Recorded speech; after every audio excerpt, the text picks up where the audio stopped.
We'll get rid of anyone who can't do their job properly, the boss said sternly. I felt ashamed because I couldn't finish my work on time. I get it.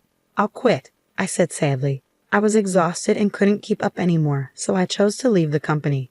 Are you really giving up? It won't be easy for someone your age to find another job. The boss teased me. The day after I left my job, I got a call from a former colleague on my phone. Hey, it's bad. Can you come back, Mr. Watson? They begged. It seems like ever since I left, our contract companies have been calling nonstop. My ex-colleague explained. Firing him was a mistake, a client said, making the section chief apologize deeply to me. My name's Benjamin Watson. I lost my dad when I was little. I'm sorry for making you feel lonely, I told my mom. It's all right, dear, she said. With no family close by, my mom raised me alone. Seeing her work so hard inspired me to help. Mom, I'll work as soon as I finish school. I'm sorry for making things tough, I said. Don't worry, I'll handle it, she reassured me. Getting a job right after high school wasn't easy. I applied to many places but couldn't even get an interview for most. I was without a job for about a month. Then finally, one company gave me a chance. It was a sales job at an insurance company. I was nervous because I'd heard that working in insurance sales was tough, with strict targets to meet. But I really wanted to help my mom and have a job. So I went to the interview determined to do my best. Luckily, they hired me right away, maybe because they saw how keen I was or maybe they needed someone urgently. Now, after 35 years, I'm still working in sales, dealing with big clients. My sales just about meet the targets each month and I haven't moved up in the company. But I think my hard-working nature still shines through. My clients trust me because I treat them well. A client wants to ask about insurance. Is that all right? One person asked. Can I come by this afternoon? Another person wanted to know. Of course, I'd be glad to help, I answered. Even on my days off, if someone needed me, I'd go to them. I just wanted to make sure they felt better about things. Mr. Watson, do you take enough time off? A colleague asked me. Yeah, I do, I said, but maybe I didn't really. You say you do, but I bet you're not really taking enough time off, right? It's not fair that clients get days off, but it feels like salespeople don't, she pointed out. Yeah, but it's important to make sure people feel okay, even if it means working on days off, I tried to explain. The workload kept getting bigger, but I kept going because I wanted to help others. And even though it was tough, hearing clients say thank you made it all worth it. It's so helpful that you come whenever I need you. Thank you, a client said. No problem, feel free to call me anytime, I replied. One of my bosses didn't like the way I worked. You must feel pretty good about yourself, selling such low-cost insurance. Section Chief Howard said, not impressed. I'm not trying to show off, but every insurance policy matters when you think about what the client needs. I replied, sure of myself. Section Chief Howard was recently transferred from headquarters to our sales department. Unlike me, who only graduated from high school, he's an elite with a degree from a top university. It seems like the head office has high hopes for him, given that he's become a section chief almost 20 years younger than me. Do you think you're better just because you've been here for over 30 years and still haven't moved up? He fired back. From Section Chief Howard's perspective, it probably seemed like I wasn't up to the task. And honestly, looking at my sales numbers, I couldn't really argue. Since you're part of my team, I need good results from you. My own success depends on it, Section Chief Howard emphasized. It looked like Section Chief Howard was really aiming for a higher position, and he was pushing hard for it. While that ambition isn't a bad thing, I couldn't agree with his approach. Listen, everyone, selling low-cost stuff to small businesses won't make us much money. Aim for the big clients and sell them our top products. Section Chief Howard motivated the young sales team and sent them out. Section Chief Howard's strategy was to sell top-tier insurance to big clients, meaning policies with the highest premiums. I wasn't a fan of this approach. The insurance he promoted covered a wide range of scenarios and was designed to prepare for any situation. But the more comprehensive the coverage, the higher the cost, which I felt wasn't fair. Insurance shouldn't be a daily burden, covering things the client might not even need, I argued. But Section Chief Howard's response was all about creating anxiety in clients and convincing them they needed extensive coverage. He called it a sales skill. But to me, that didn't make sense.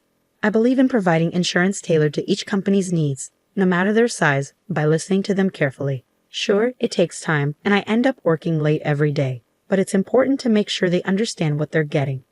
Section Chief Howard didn't pay attention to my concerns. Your method is too slow. Sell faster and make more money. Sorry, he said.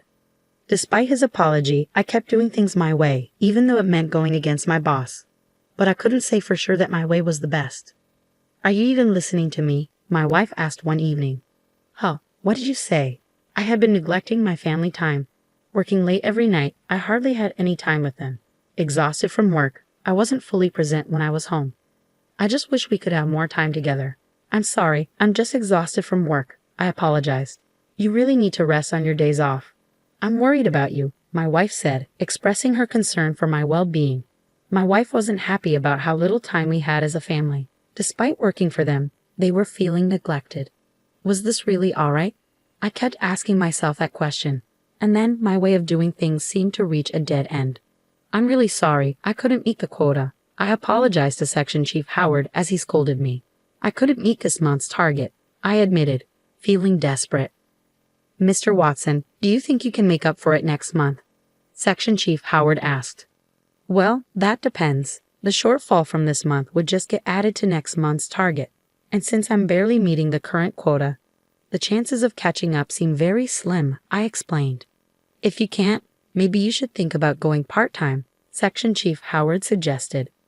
Part-time? Can salesmen even work part-time? I was confused. As I hesitated, Section Chief Howard smirked. If you don't like that idea, then you're fired. I was fired. Fired. Surprisingly, saying it out loud didn't feel as bad as I thought it would. I can't say I'm not a bit sad about losing my job, but haven't I been working hard, sacrificing time with my family? I pondered. Maybe it's a chance to appreciate the time with my loved ones that I've been missing out on. I thought of my wife's face, understanding, and decided to resign. Oh, are you really quitting? It's going to be tough for someone like you to lose their job. Section Chief Howard continued to talk, but I just bowed my head and returned to my seat, reflecting on my time here since high school. I think I'll need to start handing over my responsibilities. I began the process of resigning that day. Unusually, I made it home on time.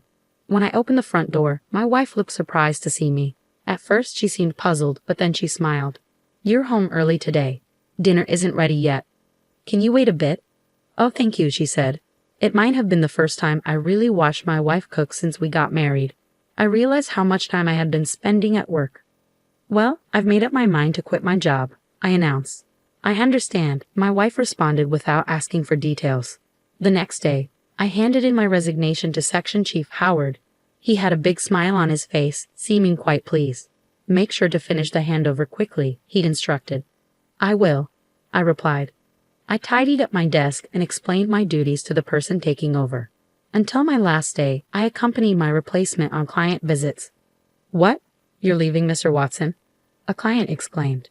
Yeah, well, many clients tried to convince me to stay, but I politely bid them farewell. And then, a month later, I left the company. Leaving the company where I had spent so much time was bittersweet, but I felt a weight lifted off my shoulders. Surprisingly, my wife seemed happy despite my unemployment. Aren't you worried now that I'm not working? I asked. Not at all. I was more worried about you overworking yourself and getting sick, my wife replied. She had always been concerned about my well-being. I had been so focused on work that I made her worry. Why worry? You've worked hard all this time. It's okay to take a break now, she reassured me. Thanks for always looking out for me. How about we go on a trip? We have plenty of time now, I suggested. That sounds wonderful. Let's go to a hot spring and relax after all those years of hard work, my wife agreed. My wife was thrilled when I suggested a trip, so the next day we quickly set off on a hot spring getaway. However, while we were relaxing together, I received a call from a former colleague on my smartphone. What's wrong? It's really bad, Mr. Watson. Please come back, the voice pleaded urgently. I was taken aback by my ex-team member's distress. I asked him to explain what was going on. He told me that ever since I left, the company had been bombarded with calls from our contract partners. They were all threatening to cancel their contracts now that I was gone. The sheer volume of calls was disrupting their normal operations. It's not just the calls. If all these contracts get canceled at once, it will be a huge problem for the company. Can't you please reconsider and come back? He begged desperately. I'm sorry, but I won't be returning, I replied firmly. What? He exclaimed in disbelief. Handle each company with care and sincerity. That's all, I said before ending the call and turning off my smartphone. My wife, who had been observing, looked puzzled. What was that about? My ex-team member asked me to return, realizing how valuable you were after I left, I guess, I explained. My wife smiled at the story.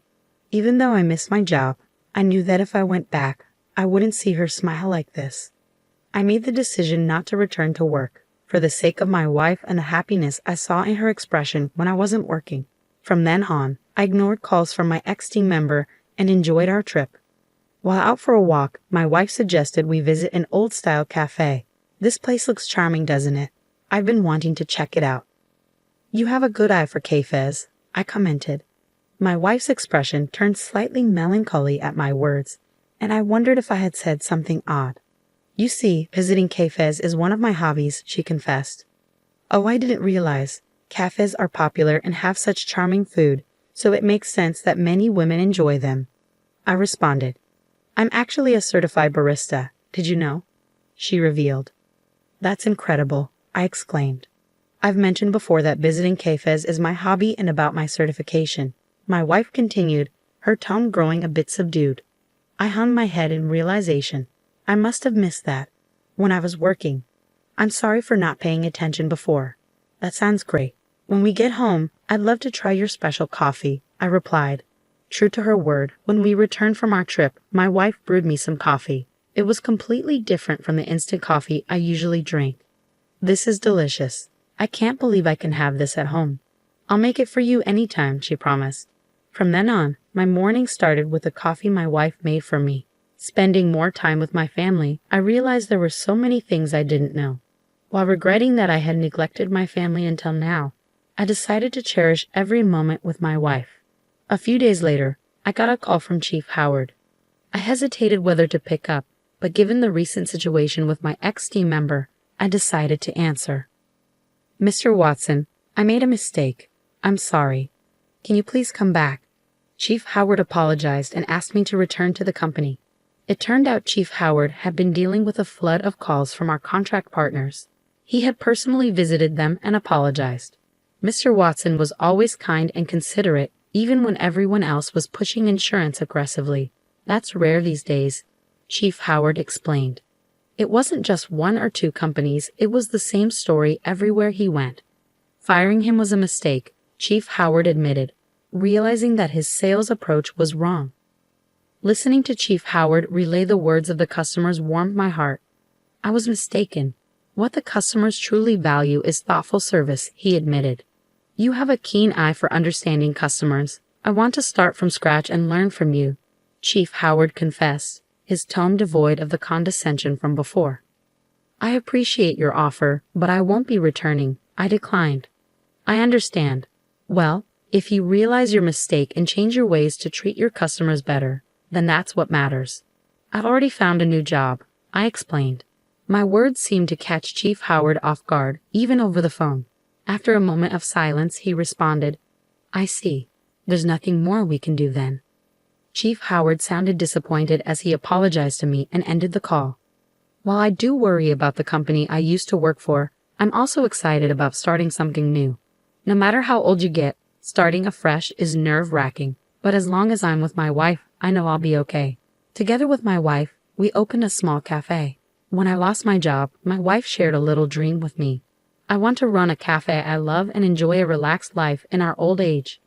So we saw my resignation as an opportunity to chase my wife's dream together.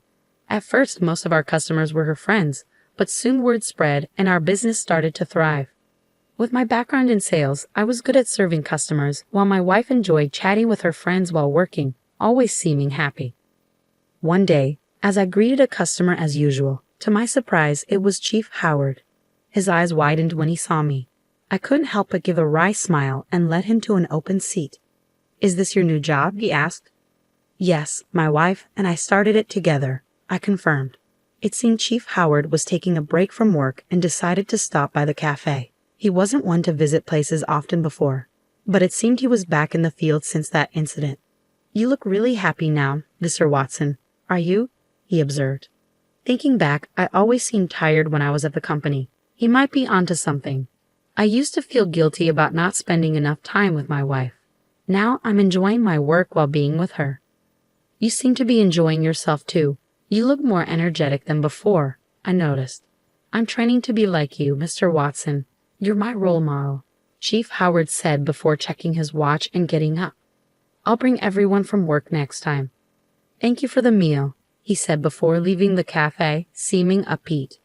It looks like Chief Howard is on a path to further growth from here. "Honey, I made coffee," my wife called out. "Great, thank you," I replied. After closing the cafe, we sat together at the counter, enjoying the coffee my wife brewed. Today had been busy, but it felt nice to sit here with her. We talked about the day's work. It was a calm and special moment, and it was all thanks to my wife. "Thank you for everything," I said to her. "Why so serious all of a sudden?" she asked. "I've decided to treasure these moments of happiness with you from now on," I explained.